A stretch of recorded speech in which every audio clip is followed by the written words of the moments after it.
नमस्कार, आप देख रहे हैं भारत टाइम्स न्यूज और मैं हूं आपके साथ कंचन। मुख्यमंत्री ने कहा, प्रधानमंत्री श्री नरेंद्र मोदी जी की चल रही लहर जिसके चलते कांग्रेस को चुनाव लड़ने के लिए नहीं मिल रहे हैं प्रत्याशी। मुख्यमंत्री ने कहा कि भाजपा ने जब 10 दिन पहले घोषित किए उम्मीदवार, तब कांग्रेस को बड़े महानगरों से भी नहीं मिल रहे उम्मीदवार।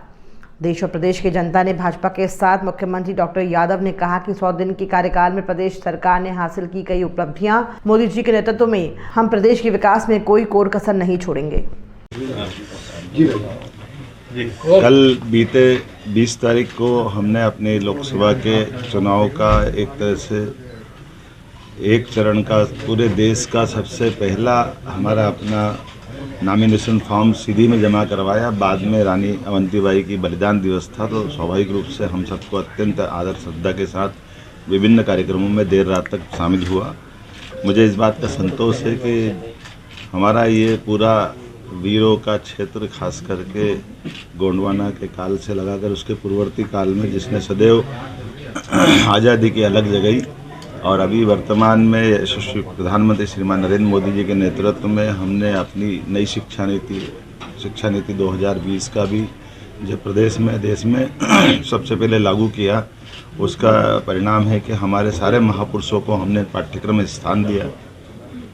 रानी अवंतीबाई के नाम पर भी सागर में विश्वविद्यालय खोला हमने। पहली कैबिनेट जबलपुर से मेरा अत्यंत आत्मीय लगाव है, कॉलेज जीवन से एक विशेष स्नेह जैसे किसी नगर से बजाता है। मैं इस बात को महसूस करता हूँ कि इसीलिए हमने अपनी पहली कैबिनेट भी हमारे मित्रों के साथ, माननीय राकेश जी, माननीय अशोक रोहानी जी और सारे मित्रों के साथ हमने जब पहली कैबिनेट की थी, और हमने रानी दुर्गावती, रानी अवंतीबाई को स्मरण किया था। आने वाले समय में जबलपुर और पूरा प्रदेश, खास करके ऐसे शहर जिनके विकास की बहुत बड़ी संभावना है, इनके विकास का हम अच्छे से रोड मैप बना रहे हैं। हमारी कैबिनेट में भी हमने निर्णय किए हैं। उज्जैन में जो समिट की थी, उस दरमियान भी इस क्षेत्र में भी हमने अपने कारखानों का लोकार्पण किया, भूमि पूजन किया, और ये क्षेत्रीय लगातार निवेश को लेकर के आने वाले समय में जिस प्रकार से एग्रीकल्चर ग्रोथ रेट बढ़ी है, हम दो तरह से आगे बढ़ रहे हैं कि जिसमें कृषि आधारित फूड पार्क और बाकी चीज़ें, फूड इंडस्ट्रियाँ लगे, रेडीमेड गारमेंट्स की भी बड़ी संभावना है, और उसके अलावा कौन कौन से क्षेत्र जिसमें विकास की संभावना होगी, इसमें बड़े पैमाने पर जहाँ ये खदान आधारित उद्योग भी है, जिसमें माइनिंग का लेकर के बड़े अच्छे चक भी यहाँ उपलब्ध है। उम्मीद कर रहा हूँ कि पूरे प्रदेश में ये जो 100 दिन की हमारी सरकार, जिसने कई सारी उपलब्धियाँ हासिल की थी, जिनके बलबूते पर हमने अपनी संतोष मन से तो पूरा नहीं हुआ, लेकिन ये मान के चलो कि जितना बड़ा काम किया है, जितना बड़ा समय मिला था, समय बहुत अल्प होता है एक सरकार के लिए, 90 दिन का।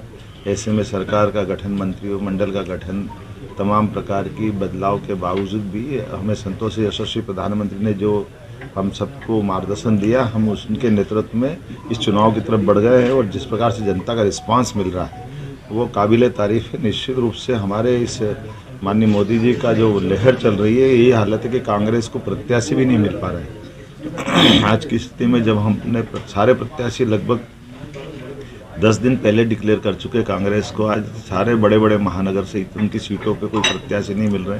जनता का रिस्पांस भाजपा के साथ है, माननीय मोदी जी के साथ है, और मोदी जी के नेतृत्व में भाजपा फिर एक प्रचंड बहुमत की जीत की तरफ बढ़ रही है। और ये जो हमारा टारगेट था, 2014 में हम 27 जीते, 2019 में 28 जीते, और अब क्लीन स्वीप करने वाले हैं। और जो अब की बार 400 पार माननीय मोदी जी का जो नारा है, निश्चित रूप से हम उस दिशा में आगे बढ़ रहे हैं। मेरी अपनी ओर से प्रदेश की जनता को ये आश्वस्त करना चाहूँगा कि माननीय मोदी जी के नेतृत्व में डबल इंजन की सरकार द्रुत गति से आगे बढ़ेगी, और विकास के किसी मामले में कोई कोर कसर बाकी नहीं रहेगी। बहुत धन्यवाद। भाई साहब